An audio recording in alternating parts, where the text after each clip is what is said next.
Welcome everybody. This is just a little video I made to try to help you guys with the homework a bit. So if you're new to the class, make sure you know about my lecture notes for applied linear algebra. There's tons and tons in here. I more or less lecture from here for the most part. So I just want to draw your attention to start with here to this one row reduction. So example 1.23 here. I do these row operations, right? And we find the reduced row echelon form of this matrix A turns out to be this. All right, so those are the steps there for that. Then later in the notes, this is page 14. Page 18, over here we look at this system of equations. X minus y is 1, 3x minus 3y is 0, and 2x minus 2y is equal to minus 3. So that leads us to the augmented coefficient matrix right here, right? And that's exactly the same matrix we just row reduced in the previous example. So we already worked that out, as I mentioned here. That's actually, if you're using the electronic version, if you click on that, it'll take you back to the previous example. So once we have that, notice that oh, yeah, sorry, a little bit of a typo here. I meant to put that line right here as well, because I'm thinking of it as an augmented coefficient matrix, right? But anyway, I'll try to fix that. This right here is equivalent to the equation, y equal, well, this is 0 equals 1 is what this middle row means. So that means that this system of 3 equations and 2 unknowns in fact has no solution, which is not surprising. You don't expect 3 lines in the plane to necessarily intersect at one point. Now, you can do more than one thing with a given row reduction. Check this out down here. So here's a different system of equations. X minus y plus z equal to 0, 3x minus 3y equal to 0, 2x minus 2y minus 3 is equal to 0. This is the same numbers that we just had in the previous example, but the meaning is different. Now I've got 3 equations, 3 unknowns, and I added a column of zeros. But remember, like we talked about, each column stays where it is. So you can, if you already know how this reduces, you can add zeros over here and same reduction. And now all of a sudden, it's not an inconsistent system, but it's a consistent system that has a parameter as a solution. Here the non-pivot variable is y, so we could solve this for oh man, should have brought, I don't have the right thing out here. So we have x equals to y and, z equal to 0. The solution set would be y, 0, such that y is in the real numbers. There you go. That would be the solution set to this character right here, where we use the non-pivotal variable as a parameter for the solution. Alright, so I just wanted to touch on that again. I think we saw that in class already, but there you go. Now, if you read these notes, and I would encourage you to do that, you'll see that I give you additional examples of the concept of a solution set. Now, at the end of class Friday, we saw an example of fitting a polynomial, but I just wanted to take a second here to talk about the examples in the notes briefly. So let's see here. So this first example, we have, let me zoom in a bit. We have asked to find a polynomial that fits through the points that are given here.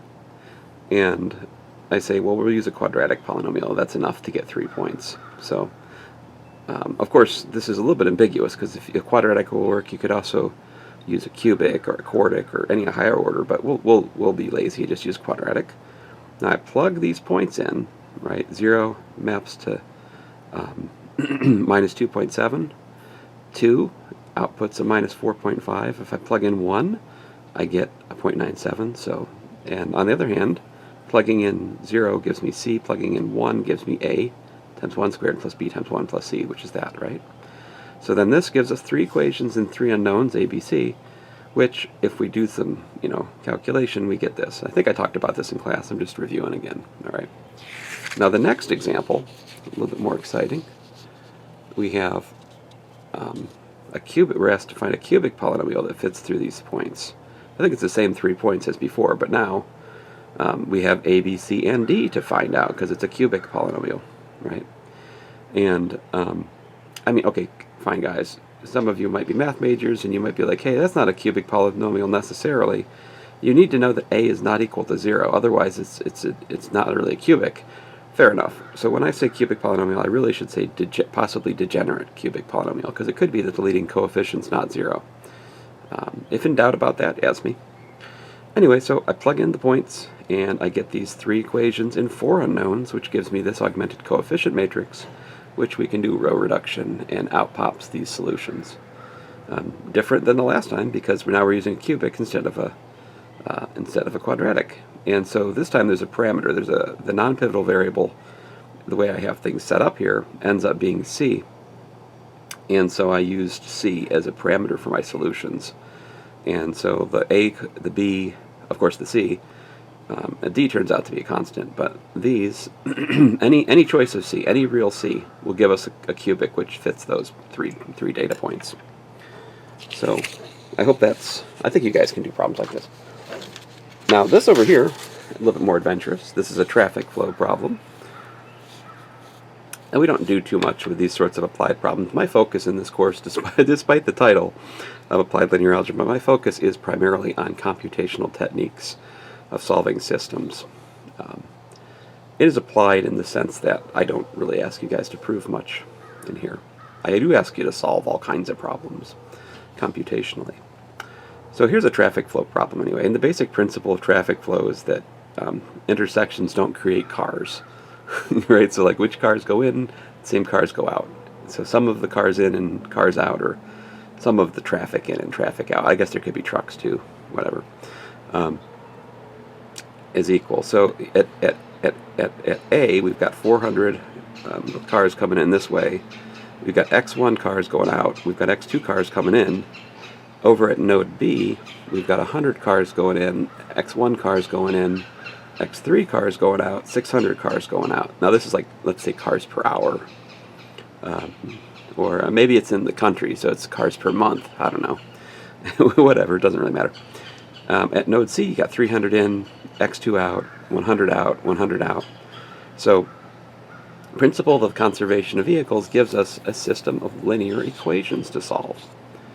X1 minus x2 equal to, so forth. These equations right here, which is, the sum in minus, plus for in, minus for out, I think, or vice versa. I actually did plus for in and minus for, I'll get it eventually.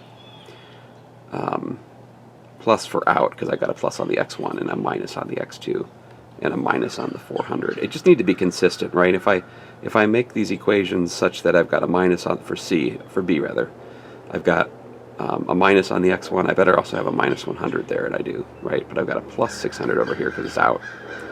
All right. Anyway, we get these 4 equations in 4 unknowns, and then how do we solve them? Well, we use the Gauss-Jordan elimination method, which I won't show you the steps, but you can check on the calculator website if you don't believe me. And after some row reductions, we get this right here. And what this says is that, x1 is 500, x2 is 100, and x3 apparently is equal to 0, right? So there you go. This system is an example of a overdetermined system because we've got 4 equations and 3 unknowns. Now, we had another overdetermined system earlier in this little video where we had 3 equations and 2 unknowns, and that one was inconsistent. Now, this one is overdetermined, but it's consistent. See, overdetermined doesn't necessarily mean inconsistent. It can, but it doesn't have to. So there's that example. This one's fun. This is from chemistry. And, I solved these problems when I was an undergraduate in chemistry without a lick of linear algebra, because you can figure out these chemical reaction. You can figure out these. I think a truck's passing by. I'll turn the mic down a bit. I'm sorry, guys. I'm outside just for fun. Wow, that truck's loud. Well, it'll pass. Goodness gracious. All right, here we go. So I figured these out without linear algebra, you know, when I was to chemistry, just by figuring, you know. Um, but we can look at this as a system of linear equations because you're combining different, you know, molecules which are made of different atoms, right, bonded.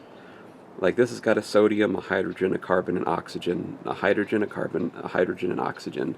This one also has got a sodium, a carbon, a hydrogen, an oxygen, a hydrogen, and oxygen. So if you look at it, all that's going on here in terms of the atoms is there's 4 different kinds of atoms going on. There is a you know, sodium. So what we're going to do is we're going to let sodium be the first, hydrogen the second, carbon the third, oxygen the fourth. And in that nomenclature, in that choice of notation, this sodium high, I don't even know how to say, oh, there it is. Hi, there's the word. Sodium bicarbonate. I would not know that without those words there. I'm not a good chemist. What can I tell you? So, so this right here corresponds to this vector down here because we've got 1 sodium, 1 hydrogen, 1 carbon, 3 oxygens. So that's sodium bicarbonate vector. The citric acid vector is like this because I've got 0 sodiums, but I've got 8 carbon. I'll get it eventually here. What? Oh, 8 hydrogens, right? Because there's 5 here and 3 here. 6 carbons and 7 oxygens. Likewise over here, sodium citrate is that. Water is 0,201 in our system, and carbon dioxide ends up being 0,012 here. So if you take that and you rewrite that as a system of 4 equations in 5 unknowns, it looks like this, right? And then if you rewrite that as a homogeneous equation, which we can do, it brings us to this guy right here. Scooch this up a bit. So take these equations, this vector equation, rewrite it as a system of equations, and then recognize that when we rewrite this again as a homogeneous equation, see like the 3 becomes a -3 when we move it to the other side. 5 and 2 becomes -5 and -2 when we move it to the other side, and so forth.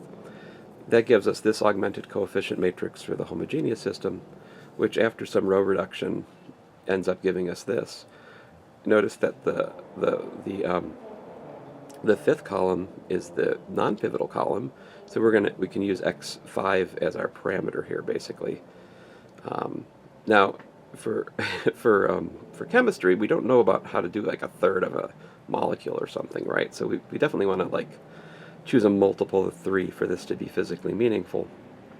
Easiest thing to do, of course, is to look at the basic reaction, which is from x5 equal to 3, which gives us this. This is the chemical reaction that, you know, we would want. Again, there are ways to solve these kinds of problems without linear algebra because you can kind of just like piece it together on the basis of counting where things have to go. I don't remember how I did it, but I remember I did it without linear algebra when I took chemistry.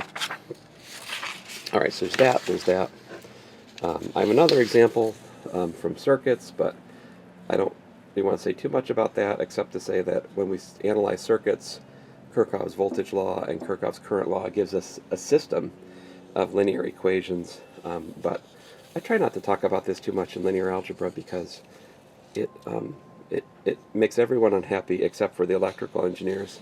So yeah, so sorry about that. I do spend quite a lot of time on the electrical stuff in my Physics 2 course, if you want to. Well, anyway, if you want me to tell you more about circuits and solving circuits, linear equations for circuits, feel free to stop by office hours. I have more I can tell you. Not much more, really. But anyway, so to summarize here, Chapter 1, given a system of m linear equations and n unknown, the solution falls into one of the 3 cases. Either the solution set's empty, the solution set has only one element, or the solution set's infinite. And we can figure that out, which case we're in, by forming the augmented coefficient matrix and doing the row reduction and reading the solutions off. All right, so we will continue to refer to that result throughout the rest of the course. So Monday, I intend to start with Chapter 2.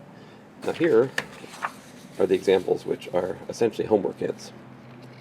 So this example 1, I have a system of equations with some variables. A, B, and C. And so I just wanted to point out that if you have variables, you can still do row reductions, you just have to track the variables. So like row 2 minus 3 row 1 puts a B minus 3A, or row 3 minus 3 row 1 puts a C minus 3A. And then, usual thing, so I've cleared out below 1.